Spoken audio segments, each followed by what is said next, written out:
I've seen that Giants game coming the last, handful of years, decade. Snatching victory, or I should say snatching defeat from the jaws of victory. That's what this team has been doing for quite some time. And we talked about it yesterday, Joe. Heading into this game, will the same old Giants show up? Meaning, hey, you got a little bit of momentum on the road. You finished the road trip strong. Start off really bad, 5-5. Winners of 4 of your last 5. You split against Milwaukee. You take the series in Chicago. All right, you're back at home now. And I get it. It's a quick turnaround. You didn't get a lot of sleep last night. Yada, yada, yada, yada, yada. This is Major League Baseball. No one's going to feel sorry for you. You need to take care of business against teams like the Washington Nationals.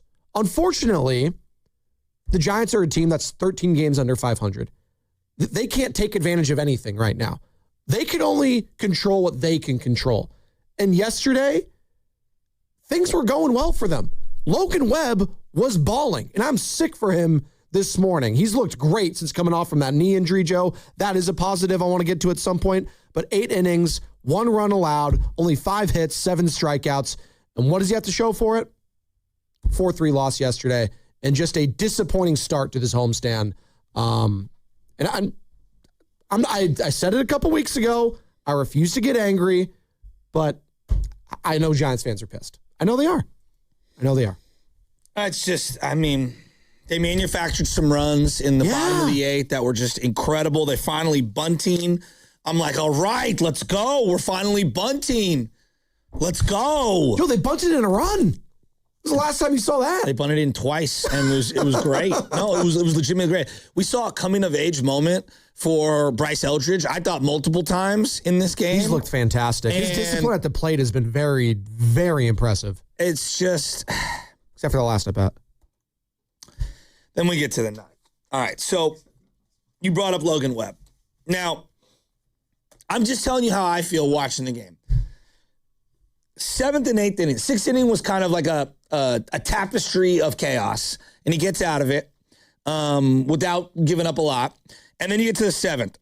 1 pitch out, 1 pitch double play, or 1 pitch single, 1 pitch double play, 2 pitch at bat. That's 4 pitches in the 7th. Yep. Then you get to the 8th inning.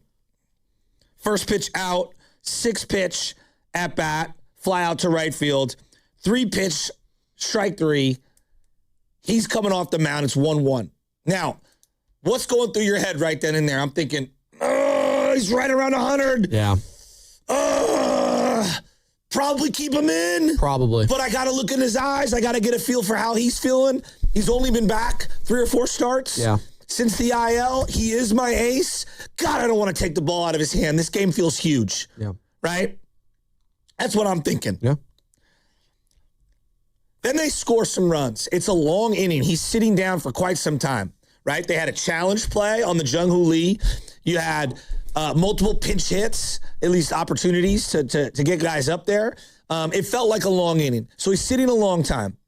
I'm sure they had a conversation before we even started to come up to the plate offensively. I'm talking about the manager and the coach and the player. And in this situation, a manager's going to ask his hog, ask his ace, like, how you feeling? And Logan Webb's response to me after the game was an interesting one because I feel like his non-response to me was very telling. I agree with you, and we'll get the exact response from Logan Webb in just a second. But 888-957-9570 if you'd like to chime in the conversation. When we hear about the stories of, and look, Madison Bumgarner, anybody, pales in comparison to Madison Bumgarner. But when you hear about the stories of him, it's like, I want the ball. No, you're not taking me out. Yeah. Well, we're not even talking about the World Series. I'm talking about just in general. Yeah, just an average night in Arizona or something. I watched this doc on Nolan Ryan, and Nolan Ryan used to literally tell the bullpen coach, do you see those guys in that bullpen? You think he's better than me right now to get an out? And the guy would be like, well, actually, it's a really good point. Like, you do need to be an ace and flex yourself. And when you give me an answer that's very lukewarm, like, your choice. That, to me, signals I'm ready to come out of the game. You think the Washington National players were happy to see Logan Webb leave that game for Keegan Winn? Of course they were. They were ecstatic. Of course they were. Now, that being said, I'm not trying to take anything off Tony. Tony, there were 4 or 5 different exit points for him to not screw this up at the end of the game. And guys got to execute, but clearly they're dealing with a bunch of junk, okay? Yeah. So, ninth inning, James Woods leading off. Now, against lefties, he's batting .247. Against righties, .274. That's who's coming up this inning. Against lefties, Garcia, who's also a lefty, is actually batting over .300 against lefties and only .256 against righties. All right? The splits for James Wood are a little closer. Then you got Meade, okay? He bats about the same between righties and lefties. And after him, CJ Abrams. And against righties, he's almost .300. Against lefties, .270. All right? Those are the first four guys coming up. So in your mind, you're thinking, all right, is there anybody who can maybe get some of these lefties out? Right. Right? And the options yesterday just aren't that great. And I don't know what else to say to everybody. Like, Matt Gage is on the IL right now. All right? Sam Hentges, do you know what he throws? Like, the batting average is against lefties this year? Feels like a billion. 333. Yeah, I was going to say 300. All right. Now, is Keegan Winn very good against lefties? No, not really. Actually, when you look at Keegan Winn, because I did some of the, the deep advanced numbers. Against righties, he's 129. But against lefties, they're hitting 283 off him. Right. Now, he goes to Keegan Winn 3 days in a row. Other guys in the past, I've been told, whether it was Kapler, whether it was Bob Melvin, organizationally, they had a philosophy of we don't go to a reliever 3 times in a row. Right. I tend to agree with that philosophy, especially given how stressful those innings were in Chicago the last couple days. Those weren't just like I'm pitching in relief in a blowout. There's no stress. Those are highly, highly, highly stressful extra inning games. So sticking or taking out Logan Webb, issue number 1, Tony Vitello. Easily critiqued, period. Like, on both ends, both Logan's non-committal answer and both on Tony Vitello for not sticking with his ace. Then going to Keegan Winn on 3 days rest. Sam, you had said to me before the game, there were 3 other guys who had gone 2 days in a row leading up to this game. Who were they? Those guys were, hold on, let me pull it up. Just one of them, Sam? Yeah, so... I don't want to go to in this situation, which I already kind of referenced. Hentges and Killian, I believe, is what you said, Sammy. Caleb Killian, Eric Miller, JT Brubaker, and Keegan Winn had each pitched in the Saturday and Sunday games in Chicago. The only relievers in the bullpen who would not have been pitching Dylan Smith on 3 straight days were Dylan Smith, who pitched on Sunday, Sam Hentges, who Shasky said you already didn't want, and Carson Seymour, who is more of a middle relief guy than a ninth inning guy. Never really been in that situation, nor has Dylan Smith, quite frankly. No. Right? And we'll get to him in a second. So, can we acknowledge there aren't a lot of options? The options were sticking with Logan Webb, which I would have been open to. But again, knowing Logan Webb's history, I did the deep dive. 54 times, he's thrown 100 pitches. That actually is a lot more than I thought. But he's only thrown, of those 100 or more outings, 5 times in the ninth. So this would have been a rare ninth inning, over 100 pitch performance for Logan Webb. But again, I go back to not all 100 pitch outings are the same. When you have a 4-pitch inning in the 7th and a 1-0 add 6, add 3, 10-pitch 8th inning, I think it's open to critique. Like, stick with Logan Webb. Now, it also is incumbent on Logan Webb to feel good enough to want to go back out there and, as an ace, tell the manager, I want the rock. Like, hell no, you ain't taking me out of this game. Right. So I don't know how he was feeling, right? I got to be fair here. I don't know like how he was feeling. They may know something that we don't, but that's check 1. Check 2, going to Keegan Winn in this situation, having pitched on 3 days rest. So the only other guy that I think everybody is, we're going to Dylan Smith. Now, again, I'm open to it, but can we understand? Dylan Smith, I'm going to give you the career numbers for Dylan Smith. Is there that many of them? 13 career appearances, 16 total innings. Oh, and most of that, 11, 12, came in 1 month in June 2025 with the Detroit Tigers. He's been here 5 seconds. Means he's a winner. Tigers team was good last year. Joe, he played 1 month for them.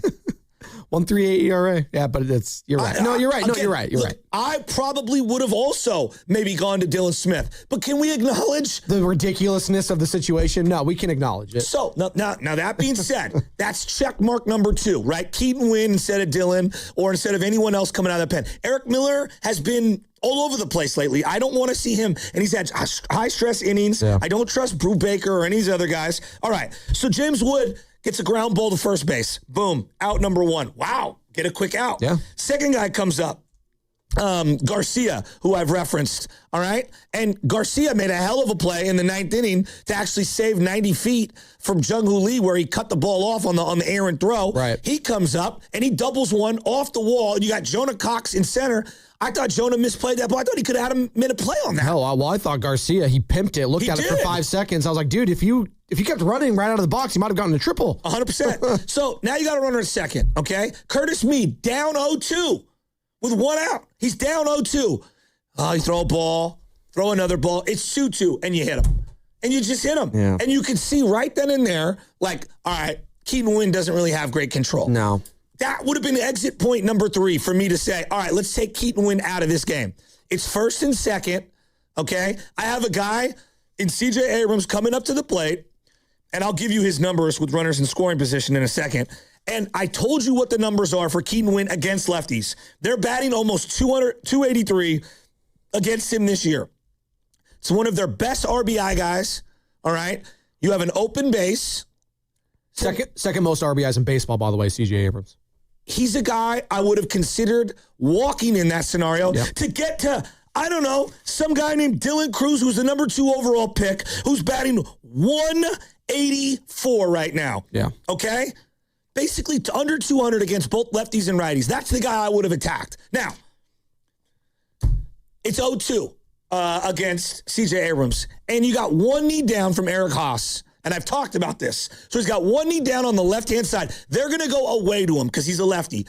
Bull is obviously a missed location. On the inside, it's running away from the catcher. He's backhanding, 1 knee down, goes off the tip of the glove. How many times have I said to you guys, with a runner on second base, when these guys go 1 knee down, you can't athletically block the ball. Huh? So Eric Haas gives them 2 free 90s, okay?